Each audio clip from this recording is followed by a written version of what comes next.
नमस्कार और धन्यवाद। आपका बहुत बहुत स्वागत है मेरी इस YouTube चैनल में। मैं आपका साइबर होस्ट दफ्तरी लेके आया हूँ साइबर सिक्योरिटी से जुड़ा नया वीडियो। तो चलिए शुरुआत करते हैं इस अद्भुत वीडियो की।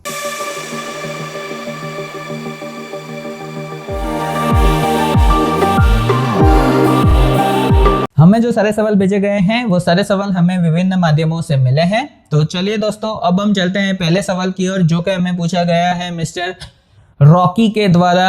हे dude bro, what is web 3.0? हमें सवाल के अंदर पूछा गया है वेब 3.0 क्या है।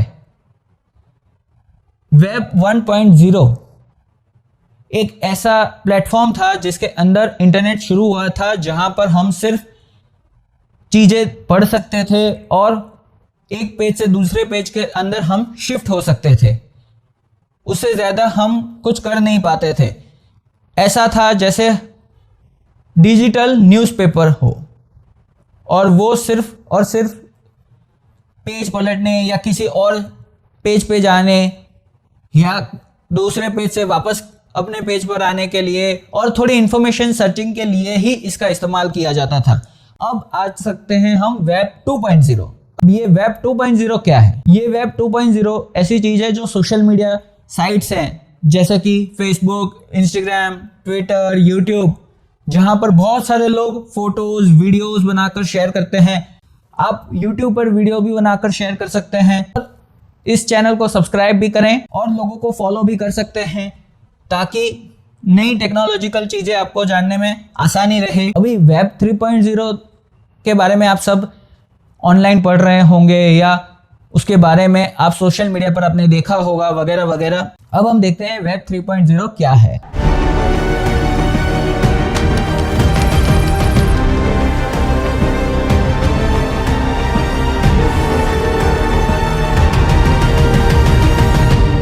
गूगल जो टोटल इंटरनेट का तकरीबन 85% तक का हिस्सा रखता है। बहुत सारे यूजर्स हैं जैसे कि फेसबुक, उसने मेटा के कारण बहुत सारे नए यूजर्स बनाए हैं। अब आप वेब 3.0 के अंदर बहुत सारे काम कर सकते हैं। वेब 3.0 के अंदर आप देख सकते हैं कि कैसे सर्चेस प्रॉपर की जाती है, कैसे अच्छे से काम किया जाता है। वेब 3.0 तीन मेन चीजों के ऊपर टिका हुआ है जिसे कहते हैं DOB। मैं यहाँ पर डेट ऑफ बर्थ की बात नहीं कर रहा हूँ। D यानी डिसेंट्रलाइजेशन, O यानी ऑप्टिमाइजेशन और B यानी ब्लॉकचेन। अब डिसेंट्रलाइजेशन का मतलब रहता है कि आप किसी भी चीज को थोड़ा डिसेंट्रलाइज करें ताकि जो भी पावर है वो इक्वली सबके अंदर डिस्ट्रीब्यूट हो जाए, ताकि जो भी डिसीजन मेकिंग प्रोसेस है वो आसान हो सके और उस डिसीजन मेकिंग प्रोसेस के कारण आपका प्रोग्रेस हो सके। फिर होता है दूसरा O यानी कि open source. Web 3.0 open source है। उसके अंदर जैसे कि एंड्रॉयड ओपन सोर्स है और उसके अंदर कोई भी आकर अपना सिस्टम बना सकता है, वैसे ही वेब के अंदर ही हम ओपन सोर्स चीजें बना सकते हैं और बेटर ऑप्टिमाइजेशन के लिए ये काम हम बेहतर तरीके से कर सकते हैं। अब तीसरा है ब्लॉकचेन। ब्लॉकचेन एक ऐसी टेक्नोलॉजी है जिसके अंदर हमारा डेटा रहता है एक तरफ, दूसरी तरफ ब्लॉक के अंदर उसका हैश होता है और उसका पिछला हैश भी होता है और उसको 4-5 ब्लॉक्स के साथ मिलाकर आपका डेटा बनता है।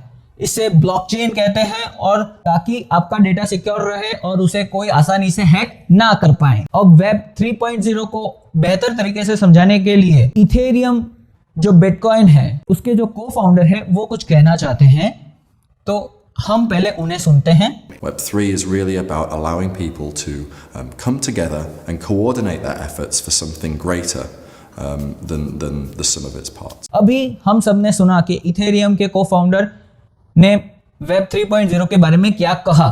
अब हम देखते हैं वेब 3.0 के कुछ फायदे। वेब 3.0 के बहुत सारे फायदे हैं जिसमें पहला फायदा है एनोनिमिटी। मतलब कि आप इंटरनेट पर अनोनिमस हो जाएंगे। आपको सिर्फ एक बार ही लॉगिन और पासवर्ड डालकर अपना अकाउंट बनाना होगा। बस फिर आप कोई भी वेबसाइट सर्च कर सकते हैं, कहीं पर भी एंट्री कर सकते हैं, कुछ भी कर सकते हैं। दूसरा फायदा है बेटर ऑप्टिमाइजेशन। वेब 3.0 के अंदर आप बेटर ऑप्टिमाइजेशन कर सकते हैं, क्योंकि ये वेब 3.0 है तो आपको वो चीजें बेटर ऑप्टिमाइज अच्छे तरीके से अच्छे फॉर्म के अंदर जाकर आपको चीजें देती है, ताकि जब भी आप कुछ सर्च करें तो आपकी जो सर्च हिस्ट्री है या आपकी जो सर्च अवेलेबिलिटी है, जिस तरीके से आप सर्च बिहेवियर करते हैं उस हिसाब से आपको कुछ चीजें दिखाई जाती है वगैरह वगैरह। ऐसे बहुत सारी कंपनियां हैं जो एसईओ के लिए बहुत सारा पैसा खर्च करती है। तीसरा फायदा है पर्सनल सर्च। हम पर्सनल बेसिस पर अपनी सर्च कर सकते हैं। हमें किस तरीके से वेबसाइट्स आपके सर्च के हिसाब से अपनी चीजें बदलती रहती है। जैसे कि आपको फूड का पसंद है तो आप फूड के रिलेटेड जो भी आइटम्स हैं, जो भी हिस्ट्री है वगैरह वगैरह, उस हिसाब से क्या क्या चीजें होती हैं वो सारी चीजें बेटर ऑप्टिमाइज होकर आपके पास आती है। अगला फायदा है खुद से रूल सेट करना, मतलब कि सेल्फ गवर्नेंस। मान लीजिए कि आप ही आपका भला कर रहे हैं। जैसे अभी हम देख रहे हैं कि कैसे हमें कोई भी सोशल मीडिया वेबसाइट सर्च करनी है या उसके ऊपर काम करना है तो हमें उनके हिसाब से काम करना पड़ेगा, ना कि हम अपने हिसाब से वहां पर काम कर सकते हैं। लेकिन वेब 3.0 के अंदर उल्टा है, हम जो रूल्स चाहें वो रूल सेट कर सकते हैं। उसका वेब 3.0 का फायदा है अर्निंग्स, मतलब कि यूजर खुद ही अर्निंग कर रहा है। जैसे वेब 2.0 के अंदर आप किसी की भी वीडियो देखते हैं, अगर आप वहां पर ऐड देखते हैं तो उसका पैसा गूगल और क्रिएटर को मिलता है। लेकिन वेब 3.0 के अंदर एज अ यूजर आप उस कंटेंट को देख रहे हैं, आप अपना टाइम लगा रहे हैं तो आपको उसका पैसा मिलता है। अब इसके लिए अच्छा एग्जांपल है ब्रेव ब्राउजर। ब्रेव एक ऐसा ब्राउजर है जिसके अंदर आपको एड्स को सिलेक्ट करना होगा कि एड्स आपको कब शो किए जाए।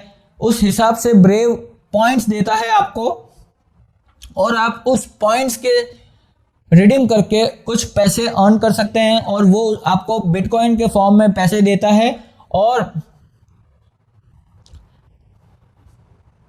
वो जो बिटकॉइन के पैसे हैं वो आप अपने बैंक अकाउंट के अंदर भी रिडीम करवा सकते हैं। हर सिक्के के दो पहलू होते हैं, एक होता है उसका फायदा, दूसरा होता है उसका नुकसान।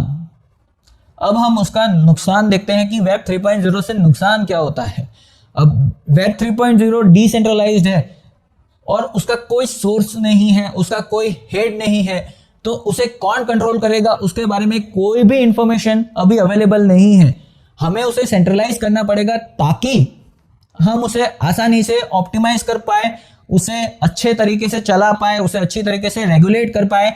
जैसे कि हम हमारे देश के अंदर देखते हैं कि अगर कुछ भी रेगुलेशन फाइनेंस के क्षेत्र में होता है तो उसके अंदर आरबीआई वो चीज को मॉनिटर करता है।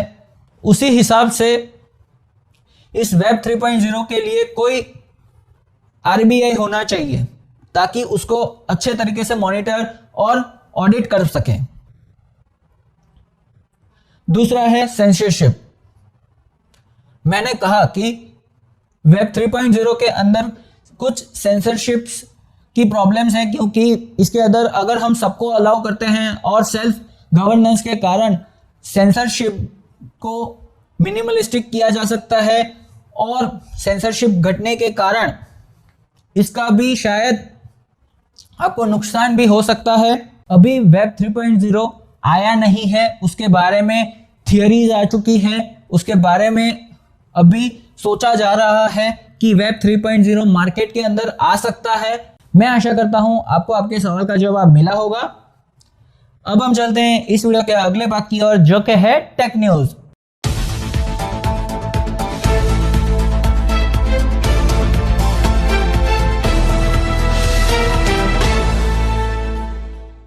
टेक न्यूज के अंदर आपका बहुत बहुत स्वागत है। जिसमें पहली खबर आ रही है कि एप्पल ने अपना अभी थोड़े दिनों पहले एक इवेंट लॉन्च किया था, जिसके अंदर एप्पल ने बहुत सारे मैकबुक और टैबलेट्स और अदर चीज़ें भी लॉन्च की थी, और उन्होंने नया फ़ोन भी लॉन्च किया है, आईफोन SE 3। अब हम चलते हैं अगले टेक न्यूज़ के तरफ, जहां पर खबर आ रही है कि विश्व की सबसे बड़ी बड़ी IT कंपनियां रशिया और बेलारूस के अंदर अपनी सर्विसेज खत्म कर रही हैं। जैसे कि अभी हमने देखा कि स्विफ्ट पेमेंट नेटवर्क्स को रशिया के अंदर से बैन कर दिया है, रशिया अभी उसके अंदर पार्टिसिपेट नहीं कर सकता।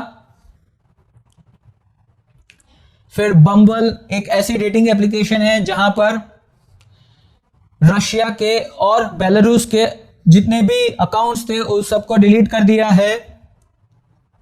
फिर पेपैल और मास्टर कार्ड, वीजा ने सभी अपनी सर्विसेज बंद कर दी है रशिया और बेलारूस के अंदर। एक्टिविजन ब्लिजार्ड ने भी अपने जितने भी गेम्स है उसे भी शायद वो लोग रशिया और बेलारूस के अंदर शो नहीं करेंगे।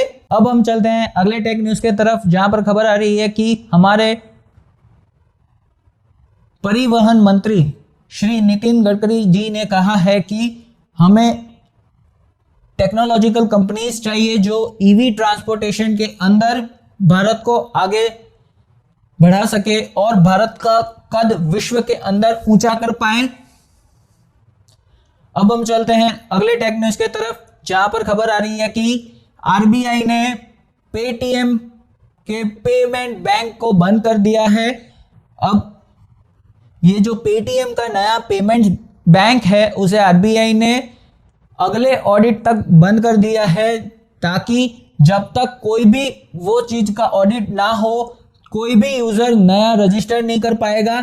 हाँ, अगर आप एग्जिस्टिंग यूजर है तो आप अपना ट्रांजैक्शन कर सकते हैं, अगर आप एग्जिस्टिंग यूजर नहीं हैं तो आप नए यूजर नहीं बन पाएंगे। अब हम चलते हैं अगले टेक न्यूज़ के तरफ, जहां पर खबर आ रही है कि भारत सरकार ड्रोन टेक्नोलॉजिकल कंपनीज के अंदर PLI स्कीम के तहत तकरीबन 120 करोड़ रुपए इन्वेस्ट करने जा रही है। इसके साथ इस हफ्ते की टेक न्यूज़ समाप्त हुई। साइबर सिक्योरिटी से जुड़ी किसी भी परेशानी से आप निवारण पाना चाहते हैं तो आप हमें ईमेल द्वारा संपर्क कर सकते हैं। हमारा ईमेल एड्रेस आपको नीचे डिस्क्रिप्शन बॉक्स में मिल जाएगा, आप वहां पर हमें ईमेल कर सकते हैं। आप हमें क्यू एप्लीकेशन पर फॉलो कर सकते हैं, हमारी क्यू की डिटेल्स आपको नीचे डिस्क्रिप्शन बॉक्स में मिल जाएगी। आपको ये वीडियो कैसा लगा आप हमें कमेंट सेक्शन में जरूर से बताएं। कृपा करके ये वीडियो को आप जरूर से लाइक करें।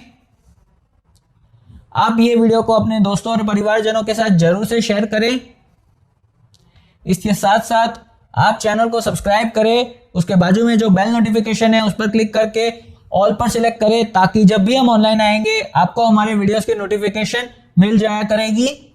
सब्सक्रिप्शन बिल्कुल फ्री है, सब्सक्रिप्शन के कोई भी चार्जेस नहीं है। अगर आप हमारे काम को सपोर्ट करना चाहते हैं तो आप हमें patreon.com पर भी सपोर्ट कर सकते हैं।